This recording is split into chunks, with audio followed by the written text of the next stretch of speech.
SIT ಇನ್ನೊಂದು ಬಹಳ ಮಹತ್ತರವಾದ ತಪ್ಪೇನು ಮಾಡಿದೆ ಅಂತ ಅಂದ್ರೆ, ಒಂದು ಏನು ಇವರಿಗೆ ನೋಟಿಸ್ ಏನು ಕೊಟ್ಟಿದೆ ಈ ಹೋರಾಟಗಾರರಿಗೆ, ಅದು ಆಕ್ಚುಲಿ ಸುಪ್ರೀಂ ಕೋರ್ಟ್ ಆದೇಶದ ಪ್ರಕಾರ ಅವರು ಇನ್ ಹ್ಯಾಂಡ್ ನೋಟಿಸ್ ಅನ್ನ ಕೊಡಬೇಕು. ಅವರು ಹೋಗ್ಬಿಟ್ಟು ಅವ್ರ ನೋಟಿಸ್ ಕೈಯಲ್ಲಿ ಕೊಟ್ಟು ಬರಬೇಕು. ಅದನ್ನ SIT ಮಾಡಿಲ್ಲ. ಸೊ ಅದರಿಂದ ಇಲ್ಲಿ ಹೇಗೆ ಅಂದ್ರೆ ಇಡೀ ಪ್ರಕರಣದಲ್ಲಿ ಷಡ್ಯಂತರದ ಆಂಗಲ್ ಏನಿದೆ ಬಹಳ ಸ್ಪಷ್ಟವಾಗಿ ಈಗ ಯಾರು ಹೋರಾಟಗಾರರಿದಾರ ಅವರ ವಿರುದ್ಧವೇ ಷಡ್ಯಂತ್ರ ಮಾಡ್ದಂಗೆ ಕಾಣುತ್ತೆ. ಲೇಟೆಸ್ಟ್ ಉದಾಹರಣೆ ನಿನ್ನೆದು ಕೊಡ್ತೀನಿ. ಏನು ಬೆಳ್ತಂಗಡಿ ತಹಶೀಲ್ದಾರರಿಗೆ ಒಂದು ಮನವಿಯನ್ನ ಕೊಡೋದಕ್ಕೆ ಮಹೇಶ್ ಶೆಟ್ಟಿ ತಿಮ್ರೋಡಿ ಅವರ ಪರವಾಗಿದ್ದವರು ಹೊರಟಿದ್ರು. ಸೊ ಆದ್ರೆ ಅಲ್ಲಿ ತಹಶೀಲ್ದಾರ್ನ ಭೇಟಿ ಮಾಡೋದಕ್ಕೂ ಪೊಲೀಸರು ಅವಕಾಶ ಕೊಟ್ಟಿಲ್ಲ. ಅಲ್ಲಿ ಇದ್ದಂತ ಇನ್ಸ್ಪೆಕ್ಟರು ಅವರನ್ನ ದಬ್ಬಿ ಎತ್ತಾಕೊಂಡು ಅಂದ್ರೆ ಇಡೀ ಆ ಪ್ರದೇಶದಲ್ಲಿ ಒಂದು ಭಯದ ವಾತಾವರಣವನ್ನು ಸೃಷ್ಟಿಸಲಾಗಿದೆ.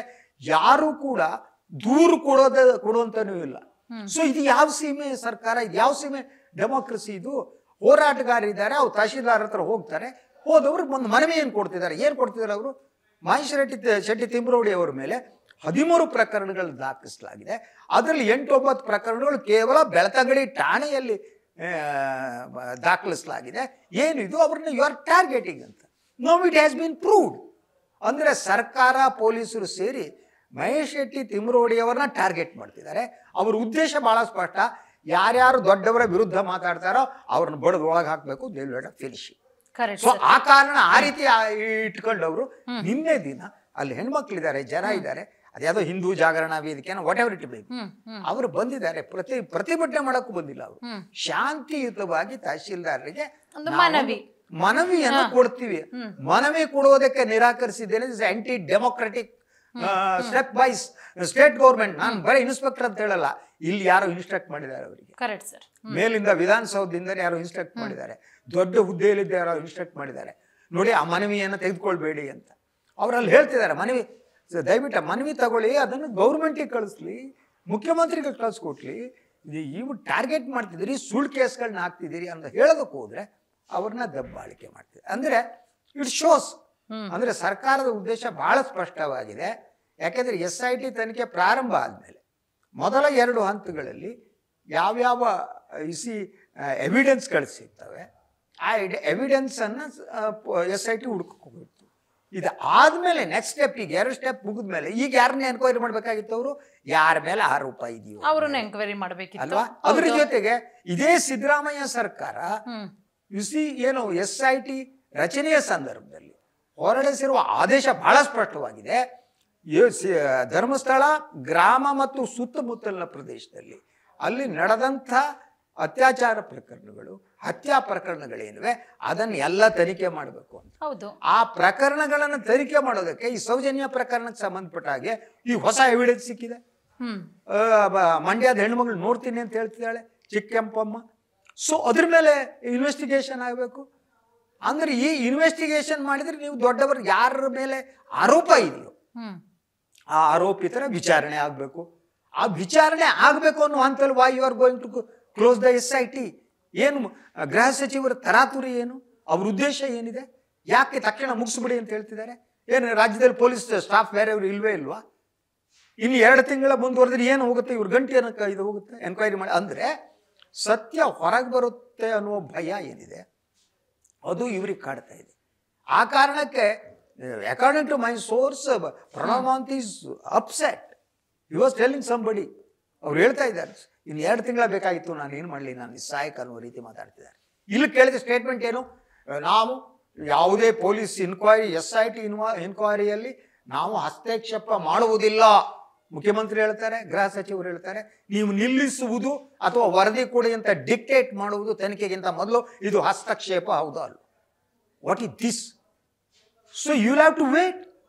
ನೀವು ಹಸ್ತಕ್ಷೇಪ ಮಾಡಲ್ಲ ಅಂದ್ರೆ ನೀವು SITಗೆ ಬಿಡಿ, ಪ್ರಣವ್ ಮಹಾಂತ್ ಅವ್ರಿಗೆ ಬಿಡಿ, ನೀವು ಯಾವಾಗ ಎನ್ಕ್ವೈರಿ ಮುಗಿಸ್ತೀರಿ ಅವಾಗ ವರದಿ ಕೊಡಿ ಅಂತೇಳಿ. ಅದನ್ನ ಯಾಕೆ ಹೇಳ್ತಿಲ್ಲ? ಅರ್ಜೆಂಟ್ ಏನು? What is the urgency? ಯಾಕೆ ನಿಮಗೆ ತಕ್ಷಣ ಇದು ನಿಲ್ಲಿಸ್ಬೇಕು? ಬಂದು ಹೇಳಿದ್ದಾರೆ, ಮಹಿಳಾ ಹೋರಾಟಗಾರ್ತಿಯರು ಹೋಗಿ ನೋಡಿದ್ದಾರೆ, ಎಲ್ಲರೂ ನೋಡಿದ್ದಾರೆ. ಅದು ಎಲ್ಲದರ ನಡುವೆ ನೀವು ಅರ್ಜೆನ್ಸಿ ಏನಿದೆ ನೀವು ಈಗ ಫಾರ್ ಎಕ್ಸಾಂಪಲ್ ಮಹೇಶ್ ಶೆಟ್ಟಿ ತಿಮ್ರೋಡಿ ಅವರು 7 ದಿವಸ ಅವಕಾಶ ಕೊಟ್ಟಿದ್ದಾರೆ. 7 ದಿವಸ ಅವಕಾಶ ಅಂದ್ರೆ ಈ ತಿಂಗಳ ಮುಗಿಯುತ್ತೆ ಅಲ್ವಾ? ಇವರಿಗೂ ನೀವು ಅವಕಾಶ ಕೊಡ್ಬೇಕಾಗಿದೆ. ಈಗ ಈ ಯಾರು ಈಗ ಶುಕ್ರವಾರ ಬರಲೇಬೇಕು ಅಂತ ಹೇಳಿದಿರಿ, ಬಂದಿಲ್ಲ ಅಂದ್ರೆ ಬಂಧನ ಮಾಡ್ತೀರಿ. ನೀವು ಬಂಧನ ಮಾಡಿದ್ಬಿಟ್ರೆ ಪ್ರಕರಣ ಹೆಂಗ್ ಕ್ಲೋಸ್ ಮಾಡ್ತೀರಿ? ನೀವು SIT ಹೆಂಗ್ ಕ್ಲೋಸ್ ಮಾಡ್ತೀರಿ? ಶುರುವಾಗುತ್ತಲ್ಲ ಸರ್, ಬಂಧನ ಇದಕ್ಕಿಂತ ಮೊದಲು ಇದನ್ನೆಲ್ಲ ಮುಗಿಸ್ಬಿಟ್ಟು ಆ ಬೆಳ್ತಂಗಡಿ ಪೊಲೀಸ್ ಸ್ಟೇಷನ್ ಏನಿದೆ ಅದ್ರ ನಿಯಂತ್ರಣ ಮಾಡೋರೇ ಬೇರೆ. ಆ ಬೆಳ್ತಂಗಡಿ ಪೊಲೀಸ್ ಸ್ಟೇಷನ್ ಕೇಸ್ ಮಾಡ್ಕೊಂಡು ಹೋಗ್ರೆ SIT ಬೇಡ ಅಂದ್ರೆ ಅವ್ರನ್ನ ಯಾರು ಆರೋಪಿತರಿದ್ದಾರ ಅವರೇ ಬೆಳ್ತಂಗಡಿ ಪೊಲೀಸ್ ಸ್ಟೇಷನ್ ನಿರ್ವಾಹಕರು, ಅವರೇ ಬೆಳ್ತಂಗಡಿ. ಇವ್ರು ಯಾರು ಅಲ್ಲ, ಸುಮ್ಮನೆ ಸರ್ಕಾರನೇ ಅಲ್ಲ. ಬೆಳ್ತಂಗಡಿ ಧರ್ಮಸ್ಥಳದ ಪೊಲೀಸ್ ಸ್ಟೇಷನ್ ನೋಡ್ಕೊಳ್ಳೋರೇ ಬೇರೆ, ಅಲ್ಲಿ ಚೌಕಿದಾರರೇ ಬೇರೆ, ಅಲ್ಲಿ ಧರ್ಮಾಧಿಕಾರಿಗಳೇ ಚೌಕಿದಾರರಲ್ಲಿ. ಅಲ್ಲಿ ಏನ್ ನ್ಯಾಯ ಸಿಗುತ್ತೆ? ಬದನೆಕಾಯಿ ಏನು ಸಿಗಲ್ಲ. ನ್ಯಾಯ ಎಲ್ಲಿ ಸಿಗುತ್ತೆ? ಹೆಂಗ್ ಸಿಗುತ್ತೆ? ಸೊ ಅಂದ್ರೆ ಸರ್ಕಾರದ ಉದ್ದೇಶ ಇಟ್ಸೆಲ್ಫ್ ಸಂಶಯಾಸ್ಪದ ಆಗಿದೆ. ಇದ್ರ ಜೊತೆಗೆ ನಾವು ನೆರೇಟ್ ಮಾಡ್ಬೋದು ಅಂದ್ರೆ SIT ರಚನೆ ಮಾಡುವಾಗಲೇ ಇವರೊಂದು ತೀರ್ಮಾನಕ್ಕೆ ಬಂದಾಗಿದೆ. ಒಂದು ಇದು ಮಾಡ್ಬಿಟ್ಟು ಯಾರ ಮೇಲೆ ಆರೋಪ ಇದೆಯೋ ಅವ್ರಿಗೆ ಕ್ಲೀನ್ ಚಿಟ್ ಕೊಡಿಸ್ಬಿಟ್ಟು ಅವರೆಲ್ಲ ದೇವಮಾನವರು, ದೇವಲೋಕದಿಂದ ಇಳಿದು ಬಂದವರು, ದೇವರ ಪ್ರತಿನಿಧಿಗಳು ಅನ್ನೋದನ್ನ ಎಸ್ಟಾಬ್ಲಿಷ್ ಮಾಡಬೇಕು ಅನ್ನುವ ಒಂದು ದುರುದ್ದೇಶ ಇಟ್ಕೊಂಡು ಈ SITಯನ್ನ ರಚನೆ ಮಾಡಲಾಯಿತು.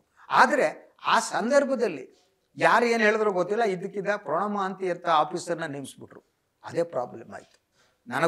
ನನಗೆ ಬಂದಾಗೆ ಪ್ರಣವ್ ಮಹಾಂತಿ ಬಹಳ ಗಟ್ಟಿ ಧ್ವನಿಯಲ್ಲಿ ಮಾತನಾಡಿದ. ಸರ್ಕಾರ ಯಾರ ಜೊತೆಗೆ ಅಂತ ಹೇಳಲ್ಲ, ಸ್ಪೋಕ್ ಬಹಳ ಗಟ್ಟಿ ಧ್ವನಿಯಲ್ಲಿ. It is not the way ಅನ್ನುವ ರೀತಿ ಹೇಳಿದ್ದಾರೆ. ಇದು ಮತ್ತೆ ನ್ಯಾಯಾಲಯಕ್ಕೆ ಹೋಗುತ್ತೆ, ತೊಂದರೆ ಆಗುತ್ತೆ ಅನ್ನೋ ಮಾತನ್ನು ಹೇಳಿದ್ದಾರೆ. ಆದರೆ ಗೌರ್ಮೆಂಟ್ ಈಸ್ ನಾಟ್ ರೆಡಿ. ಯಾಕೆ ರೆಡಿ ಅಂದರೆ, ಇಲ್ಲ ಅಂತಂದರೆ ಅವ್ರು ರಕ್ಷಣೆ ಮಾಡಬೇಕು. ಯಾಕೆಂದರೆ ದೊಡ್ಡ ಜನರ ರಕ್ಷಣೆ ಮಾಡಿದ್ರೆ ನಿಮ್ಗೆ ಏನಾಗುತ್ತೆ ಹೇಳಿ? ಇಲೆಕ್ಷನಿಗೆ ಫಂಡ್ ಸಿಗುತ್ತೆ, ಬೇರೆ ಬೇರೆ ವ್ಯವಹಾರಗಳು ಸಿಗುತ್ತೆ. ಬಡವ್ರದ್ದೇನು ಸಿಗುತ್ತೆ? ಬಡವ್ರು ಏನು ಕೊಡ್ತಾರೆ? ಏನು ಕೊಡಲ್ಲ. ಯಾರು ಸೌಜನ್ಯ ಮನೆಯವರು, ಪದ್ಮಲತಾ ಮನೆಯವರು, ಯಾರ ಹೋರಾಟಗಾರರು ಅವ್ರೇನು ಕೊಡ್ತಾರೆ ಇವರಿಗೆ? ಸರ್ಕಾರಕ್ಕೆ ಇಲೆಕ್ಷನ್ ಫಂಡ್ ಕೊಡ್ತಾರಾ? ಚುನಾವಣೆ ಮತ ಹಾಕಿಸ್ತಾರ? ಅವರು ಹೋರಾಟ ಮಾಡ್ತಾರೆ. ಆದ್ರಿಂದ ಹೋರಾಟಗಾರನ ಟಾರ್ಗೆಟ್ ಮಾಡಿ ಇವರನ್ನ ಸಂತೃಪ್ತಿಪಡಿಸಿ, ಅವರು ಯಾರನ್ನು ಸಂತೃಪ್ತಿ ಪಡಿಸ್ತಾರೋ ಅವರಿಂದ ಬೇರೆ ಬೇರೆ ರೀತಿಯ ಲಾಭವನ್ನ ಪಡಿಬೇಕು ಅನ್ನೋದು ಈ ಸರ್ಕಾರದ ತೀರ್ಮಾನ ಅಂತ ಬಹಳ ಸ್ಪಷ್ಟವಾಗುತ್ತೆ.